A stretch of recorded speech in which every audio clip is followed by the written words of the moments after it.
Nós vamos falar agora sobre o plano diretor de Campo Grande, né, que trata do desenvolvimento urbano, ambiental da nossa capital. É um instrumento básico da política de desenvolvimento urbano, né, no que trata do artigo 182 da Constituição Federal. Né, o seu objetivo é ordenar aí o pleno desenvolvimento das funções sociais da cidade, garantir o bem-estar dos habitantes aí no âmbito urbano, rural, no aspecto urbanístico, ambiental, social, cultural, enfim, envolvem todos os setores, né, inclusive o administrativo, né, englobando todo o território do município. Para falar sobre essa questão, sobre o plano diretor, que já está em discussão há bastante tempo aqui na nossa capital, inclusive era para ter sido aprovado em 2017, não foi. Nós estamos aqui com o vereador delegado Wellington, né, que faz parte das discussões e vai dizer para a gente como é que estão essas discussões. Boa tarde, delegado. Boa tarde, Og. Boa tarde a todos que estão nos assistindo aqui. Uma grande satisfação estar aqui no Estado Online aqui e dizer para você que o plano diretor ele é uma ferramenta extremamente importante de desenvolvimento urbano da cidade, sob o ponto de vista de fazer com que a cidade traga a sua função social. O que é isso?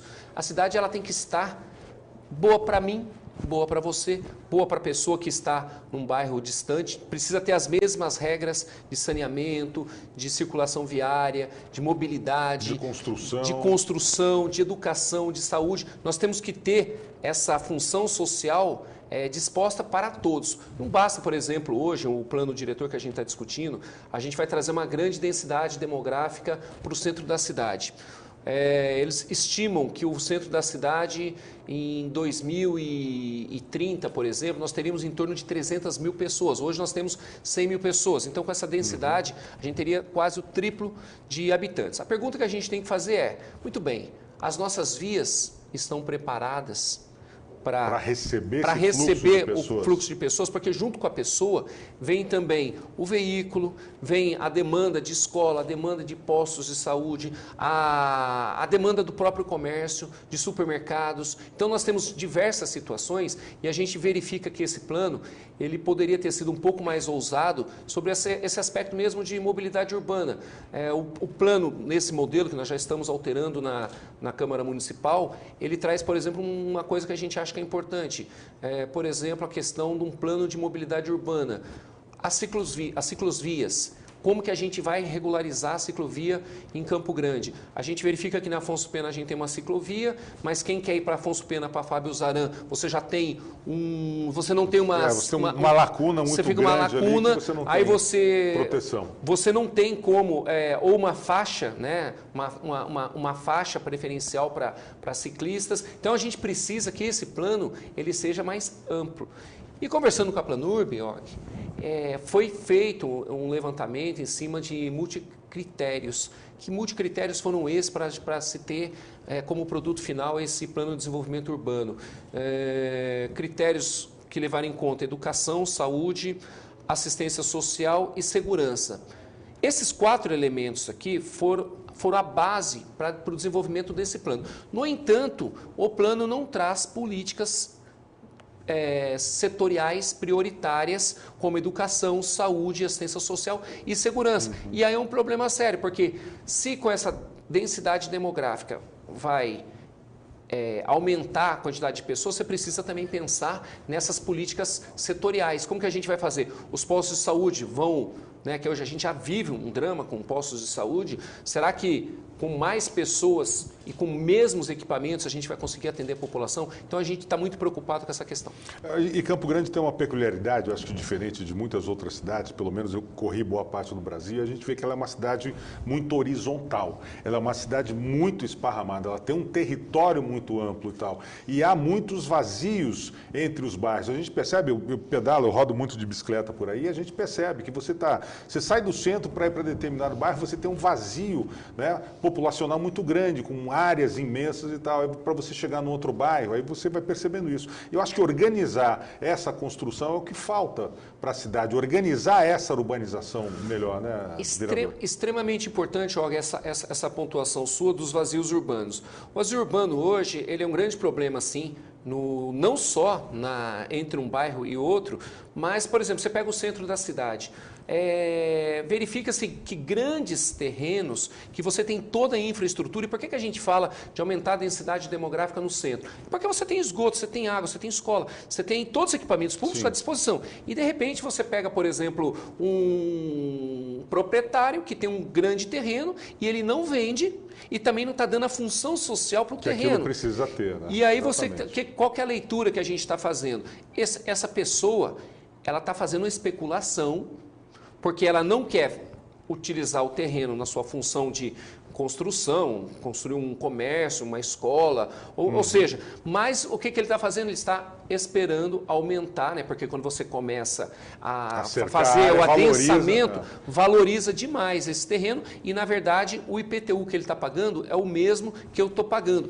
Então, o plano também diretor, ele traz uma situação do imposto predial territorial urbano progressivo, que teria um tempo para ele se adequar, para saber se vai construir ou não, e a partir daí, então, pela forma de ter já toda essa estrutura no entorno do terreno, ele teria que passar a pagar mais IPTU do que aquele que deu a função social. Essa é uma das situações. Os vazios urbanos realmente é um problema muito sério que a gente tem e a gente precisa resolver. Está dando prioridade, está se dando prioridade, principalmente aqui na área central, está sendo chamado de macrozona 1. Essa macrozona 1 ela tem a ideia de até 330 pessoas por hectare, né? Então, ou seja, a cada 100 metros quadrados você teria que ter essa quantidade de habitantes. Só para a gente ter uma ideia, São Paulo é 1.100 pessoas por hectare.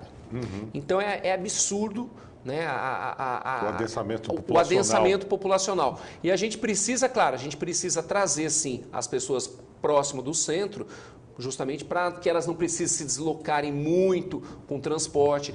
É aquela ideia que já se teve aqui em Campo Grande, de você deslocar a pessoa para locais longínquos, porque quando você constrói, por exemplo, um adensamento demográfico onde você não tem escola, onde você não tem lazer, onde você não tem esgoto, você não tem energia, você vai teoricamente... Carrega os problemas para lá também da mesma forma. E traz também o problema para a administração que está levando pessoas para lá. Então, você tem que levar asfalto, você tem que levar ponto de ônibus, você tem que levar escola. Água, então, enfim, a ideia do plano diretor de você adensar, até para também não aumentar o perímetro urbano, é interessante, sob o ponto de vista urbanístico, mas nós precisamos também que outros planos, por exemplo, plano de drenagem, de recursos hídricos, saber o que vai acontecer com as nossas áreas preservadas do meio ambiente, porque o plano ele fala, plano de diretor de desenvolvimento urbano e ambiental, e muito pouco se fala do ambiental. Agora, vereador, em que pé que estão as discussões? Eu já sei que parece que esse ano já houve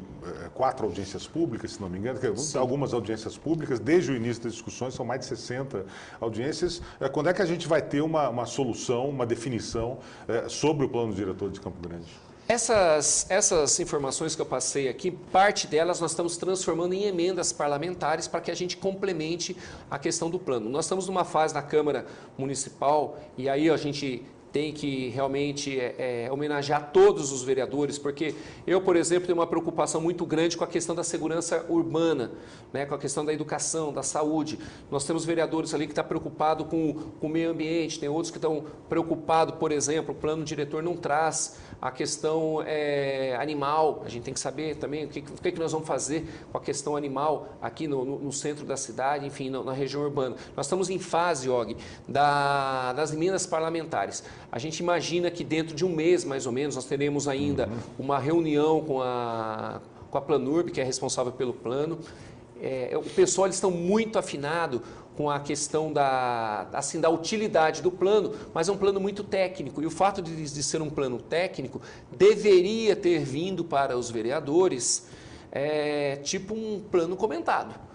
Porque você começa a discutir, por exemplo, coeficiente de aproveitamento. O que é o coeficiente de aproveitamento? O que é o índice de elevação? Então, são dados que você, bem dizer, você tem que ter um engenheiro, um arquiteto aqui do lado para ficar explicando essas situações. E um dos grandes problemas que a gente verifica, né, nessa questão urbanística é que o centro da cidade, por exemplo, o céu está ao limite na construção. E é problemático quando a gente pensa dessa forma, porque o Estatuto da Cidade, e você falou do artigo 182 da Constituição Federal, que fez com que o Estatuto da Cidade trabalhasse essas questões, você precisa necessariamente ter o que nós chamamos de outorga onerosa. O que é a outorga onerosa?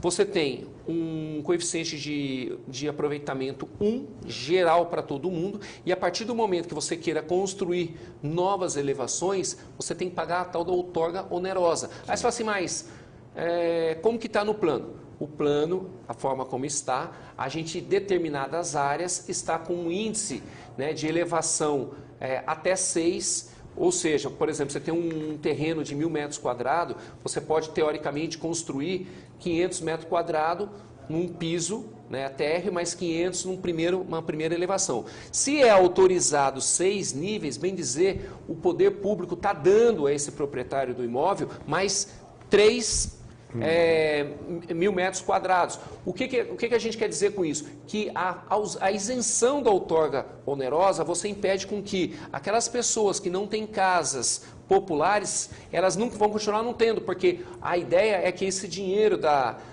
outorga onerosa seja investido em casas populares. Então, okay, é extremamente importante que a gente discuta essas questões, porque, com certeza absoluta, vai ter muito impacto para a nossa população campograndense. Ok, nós conversamos com o vereador delegado Wellington aqui sobre o plano diretor de Campo Grande. Nós esperamos que saia dentro desse mandato ainda, né? Temos 2 anos e meio pela frente ainda. Será que sai?